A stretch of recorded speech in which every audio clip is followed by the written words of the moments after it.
Congratulations, loser. My dad laughed at my graduation party. You'll figure it out, I told Henry, as I pulled the lease from his hands. Now he's without a place to stay. My parents were broke, and for the first time I felt free. It was the first moment in my life when I actually believed my parents might be happy because of me. I stepped into the house. It was fully decorated, not halfway done like usual. Blue and silver ribbons were hanging everywhere, and a huge banner stretched across the living room wall. Congratulations. The place was packed. Relatives, neighbors, even a few of my dad's coworkers were there. And there was real food, not just greasy pizza in crumpled boxes, tossed on the counter like always. I had never seen them put this much effort into anything for me. For Henry? Absolutely. When he got accepted into college the first time, they threw him a huge party, invited every friend he had, and even surprised him with a brand new laptop. When he dropped out a year later, nobody scolded him. They acted like it didn't matter. No raised voices, no lectures, but me, nothing. No applause, no balloons, no celebration. I was always the reliable one, the one who didn't need praise. That's what they told me every time I reached a goal. And yet, here I was, standing in a house, decorated just for me. My mom pulled me into a tight hug, her face glowing with what looked like a real, genuine smile. "We're proud of you, sweetheart," she whispered, her voice soft and warm. "This really means a lot." I blinked, unsure how to respond. Years of buried hurt from feeling like I was never good enough started to loosen. Maybe it was finally over. Maybe I'd finally done something they truly respected. My dad clapped me on the back and let out a laugh. "First college graduate in the family, huh? You did it." I smiled, wider than I ever had, letting myself believe, maybe for the first time, that I wasn't invisible to them anymore. Then I noticed Henry standing off to the side, glued to his phone, barely paying attention. Typical. But for once, even that didn't bother me. This day was mine. Someone handed me a drink. Glasses were raised. People hugged me, shook my hand, asked about my future plans. I felt like I was floating. And then came the cake. It was huge, elegant, the kind of cake you order in advance from a proper bakery. My mom carried it over, beaming, and placed it in front of me. My dad nodded. "Go on, read it." Still smiling, still weightless, I leaned in to look. Then I saw the words, "Congratulations, loser." My stomach flipped so hard it felt like I'd been punched. I stared, hoping I'd misread it, hoping it was some kind of mistake. And then the laughter started. My dad was first, a small chuckle at first, then full-blown laughter, like it was the best joke in the world. My mom joined in, covering her mouth, like that would somehow soften the blow. And Henry? He was doubled over, holding his sides, barely able to breathe from laughing. "Oh, come on," my dad said, seeing my face. "It's just a joke," Henry added. "Wow, Derek, don't look so shocked. It's hilarious."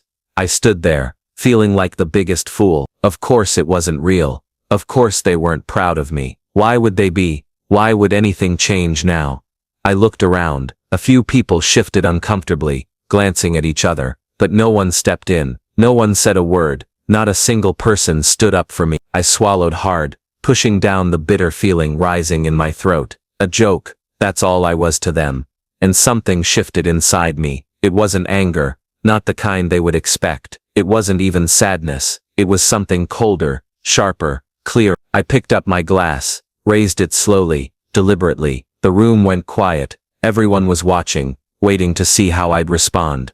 I smiled, calm, composed. "You've never changed," I said softly.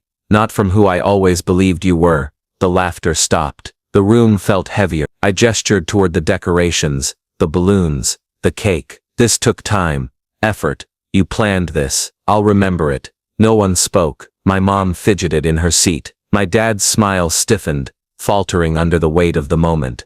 I raised my glass a little higher. "And here's to what's next," I said. "Because now I finally know how to treat you, exactly the way you've always treated me." Silence. I stared at them for a few more seconds, letting the moment settle. Then I drank the entire glass, in one smooth motion, set it down gently, picked up my bag, and slung it over my shoulder.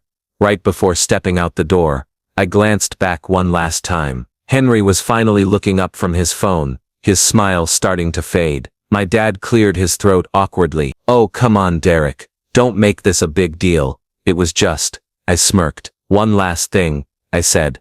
But you'll figure it out soon enough. And I walked out. No shouting, no dramatic scene, no tears, just silence. The kind of silence that clings to you long after the door closes. I didn't need to look back to know their faces were already twisted with confusion. I could imagine them convincing themselves I was just being too sensitive, assuming I'd cool off and come back. But they had no idea what was really coming. They'd find out. Oh, I was never the child they wished Henry would become. Ever since we were kids, it was obvious. He could make mistake after mistake, and they'd still treat him like he was golden. He was the one they cheered for, defended, praised, their favorite, the one who got endless chances, no matter how badly he messed up. And me, I was the one they tolerated. I used to ask myself why. What made him special? What did he have that I didn't? I followed every rule, got good grades, stayed out of trouble, did everything they asked, and still, I was invisible. It started early. I was 6 when I won my first spelling contest. I rushed home, holding my little certificate, excited for their reaction. That same day, Henry had doodled something on a piece of paper. My mom was thrilled. She taped his drawing to the fridge, and called him her little artist. My dad ruffled his hair, and told him he was gifted. I stood there holding my certificate. My dad glanced at it, and said, "Spelling? That's not really a talent." My mom gave me a distracted smile. "That's nice, sweetie, but don't brag, okay?" I wasn't bragging, I just wanted them to see me. By the time I was 10, I stopped trying. When Henry got in trouble at school, they always said the teacher was being unfair. When he broke something, it was never his fault. When his grades slipped, they'd joke, "Well, not everyone can be a nerd like Derek." But if I rolled my eyes, I was labeled as rude. If I asked for anything, I was called selfish. When Henry got accepted into college, they threw him a huge celebration. When I got into college, my dad didn't even lift his head from his phone. I told myself it didn't hurt, that I didn't care what they thought. But deep down, some small part of me still hoped. I believed if I kept working hard, stayed quiet, and did my best, maybe one day they'd finally know, maybe they'd finally be proud. Then came college. I didn't even bother asking them for help with tuition. I already knew what the answer would be. I earned a scholarship, took out student loans, and picked up a part-time job to cover the rest. Henry, on the other hand, barely managed to finish high school, but the moment he got accepted into a second-rate college, my parents were over the moon. "We'll support you with anything," my mom promised him, and they kept that promise. They paid for his tuition, bought him a car, and sent him money every single month. Henry spent his first year partying, skipping classes, and barely scraping by. When his second year ended, and he failed everything, my parents didn't get upset. They didn't hold him accountable. They actually felt bad for him. It was too much for him, my mom said softly, shaking her head. Maybe we expected too much. Expected too much? They gave him everything. But the moment that finally broke something inside me, the point where I completely shut down, was when they started building his new plan. They found him another college, made arrangements, called contacts, and set everything up for his fresh start. They told him this time, it would all go better. They promised to help again, cover the costs, make sure he had an apartment close to campus. And then, like it was the most normal thing in the world, they told me I'd be co-signing the lease, like I had no choice, like it was expected of me. "You've got a good credit score," my dad said. "It's not going to cost you anything, just a signature." I should have said no, but I didn't. I had spent so long following orders, I agreed without thinking. "Yeah, sure." They barely even acknowledged. They just assumed I'd go along, like I always did. Henry didn't thank me. He didn't even mention it. And that's when I realized, this would never change. Nothing I did would ever be enough. I could have walked around the entire world, and my dad would have just shrugged. My mom would have smiled, and changed the subject.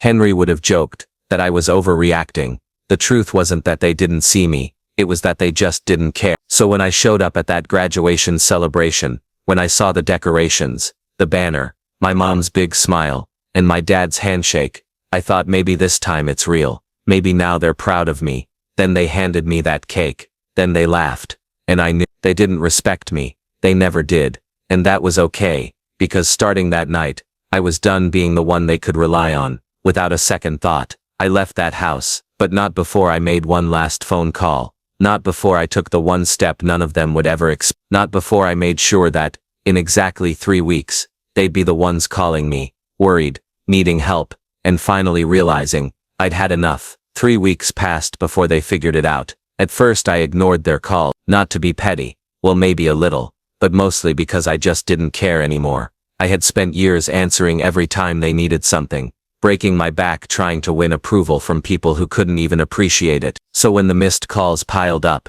when my mom left message after message, when Henry went from dude, what's going on, to fix this, now, I didn't even read them. I already knew what it was about, and the longer I stayed silent, the more panicked they became. My mom tried to sound calm at first. Sweetheart, something strange is going on with Henry's apartment. Can you call me? Then came her confused tone. Derek, did you mess something up with the lease? The landlord says you're no longer listed as a cosigner. Next came my dad's angry voicemails. What did you do? You made a promise. Fix this. Call me now. And finally Henry, skipping any polite approach, and going straight to shouting, you ruined everything. Fix this right now. I actually laughed when I saw that one. 3 weeks earlier, right after leaving that party, I had made one final move. I got in my car, pulled out my phone, and called the leasing office. I told them I was backing out of the agreement. Simple as that. Henry's lease, no longer valid. And now they finally understood. They had assumed it was all guaranteed. I had said yes, like I always did. They thought I was still that same quiet, obedient person. But they were wrong, because the moment I saw the writing on that cake, I knew I was done letting them walk all over me. And now, for the first time ever, they were the ones stuck dealing with the consequences. And honestly, it felt incredible. On the 22nd day, I finally answered one of their calls. I let my dad's name flash on the screen twice before picking up. Then I leaned back, ready for the yelling. And it came. What did you do? He shouted. You made a promise. You agreed. Henry's about to lose his apartment, and it's your responsibility to fix this. I stayed silent. No excuses, no explanations. I let him shout until he wore himself out. Eventually, he noticed I wasn't talking. His voice changed. That sharp, cutting tone he always used to make me feel small. You need to grow up and take responsibility, he snapped. That almost made me laugh. Take responsibility. Where was that advice when Henry failed out of school? When he wasted the money they gave him? When he kept making excuses? I exhaled slowly and finally said, I'm not going to. Silence. I could almost feel the shock coming through the line. What? He asked. I repeated, calm and clear. I'm not going to. More silence. Then the dam broke. You selfish. Ungrateful. I hung up. He called again. I let it ring. Henry tried to. Ignored. Then my mom called. This time, I answered already knowing what was coming. She started softly. Sweetheart, can we talk? I let out a quiet, tired sound. Can we really? She sighed. I was just being dramatic. We understand you're hurt. We know the party didn't turn out the way you hoped. I let out a dry chuckle. We're calling that a party now. She ignored the sarcasm and pressed on. But this is serious, Derek. Your brother's future is on the line. I almost laughed again. His future? Since when did they ever care about mine? I fought my way through school alone, worked myself to exhaustion, took out loans, and where were they? Supporting Henry, and now they expected me to give even more for him. I kept my voice steady and flat. Henry will have to figure it out on his own. She tensed. You know he can't get approved without help. Sounds like his problem. I replied calmly. She tried again, more insistent now. This is what family is supposed to do. No, I said, my voice finally breaking its calm edge. This is what I've done, again and again. And what did I get? A cake that said, congratulations, loser. Silence. Real, heavy silence. I let it linger, made sure she felt it. Then I spoke, low and clear. Now you understand just how big of a mistake that was. I heard her breath catch. It was meant as a joke. I smiled slightly. So is this. And I hung up. I stared at the phone for a while, half expecting another call, half knowing no one would. For the first time, they had nothing to say, because deep down, they finally understood. They'd pushed me too far. And the best part, this wasn't the end. They still had no idea just how much damage they'd done, but they would, because I hadn't just removed my name from the lease, I'd removed myself from the whole picture. And now, without me, their perfect son was about to lose everything. Days passed, no calls. I wasn't surprised. My father was probably pacing, ranting about how ungrateful I was. My mother likely cried, claiming I had torn the family apart. And Henry probably sulked like a child, shocked that for once he didn't get his way. But I knew this wasn't the final chapter. There was still one truth they hadn't uncovered, and when they did, that's when the real panic would start. I didn't have to wait long. Friday night, while I was enjoying a quiet evening with a drink, my phone lit up. Henry. I smirked and let it ring. He called again, and on the fifth call, I finally picked up, my voice easy and relaxed. Thought we were done talking. His voice was sharp, rushed. What did you do? I took a slow sip. You'll have to be more specific. The money, Derek, the tuition payment, it's missing. Ah, there it was. The part they hadn't figured out until now. It wasn't just about stepping away from the lease. I had stopped everything. For years, I'd been quietly covering small bills, paying off late fees, even handing out money they never returned. When they started setting up Henry's second shot at college, they casually hinted that I should cover the costs. You're doing fine now, my father had said, as if it was expected. It's time you helped out the family. I never agreed, but as always, they assumed and this time, I did the one thing they never expected. I cut everything off. The college deposit they assumed would come from me, never sent. The quiet, regular payments I used to make, stopped. That hidden financial safety net I'd unknowingly become for them, gone. And now, they were Henry had already lost his apartment. Now, he was about to lose his spot at school too, because without my support, no credit, no money, he had nothing.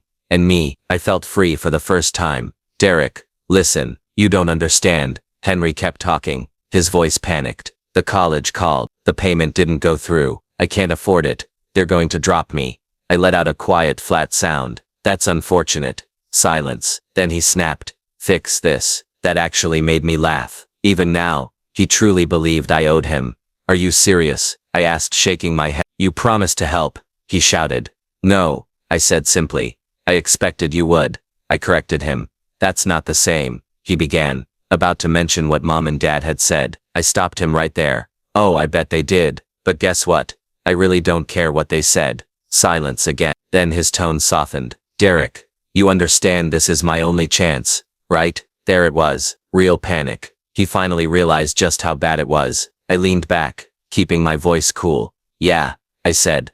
I know. He hesitated. So, I dragged out the words slowly, clearly. You'll figure it out. That was the same thing my dad had told me when he emptied my college fund. The same thing they always said when I needed something. And I had to fight through it all alone. Now, it was their turn to feel it.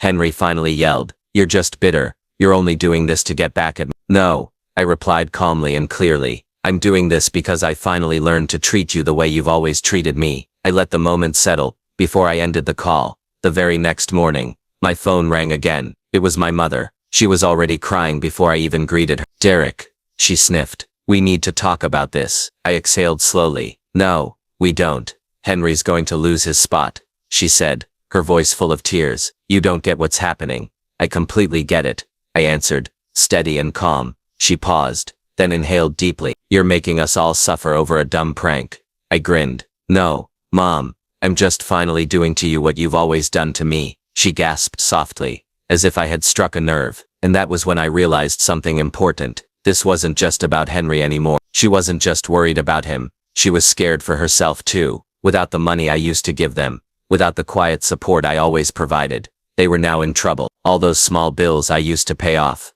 all the times I helped without thinking twice, now that I had stopped, they were finally feeling the real impact. You've got to forgive us, she said, her voice trembling. Forgive all of you, I replied, letting out a small dry laugh. We're family, she insisted. I exhaled softly, amused. Funny how that only comes up when you want something. She was silent for a moment. Derek, I'm begging you, she whispered, and now I could hear it. Real panic. The fear in her voice wasn't just about Henry missing out on college. Their entire way of life had fallen apart because I had walked away, because I wasn't going to return, because they had finally crossed the line. I let the silence hang for just one more second, then spoke clearly. I don't owe you anything, I said, my voice calm and final. Not any. Then I ended the call for good. That was the last time I spoke to any of them. Of course, they kept trying. The phone calls didn't stop for months. The guilt, the fake apologies, the begging for one more favor. But I had made my choice, and for once,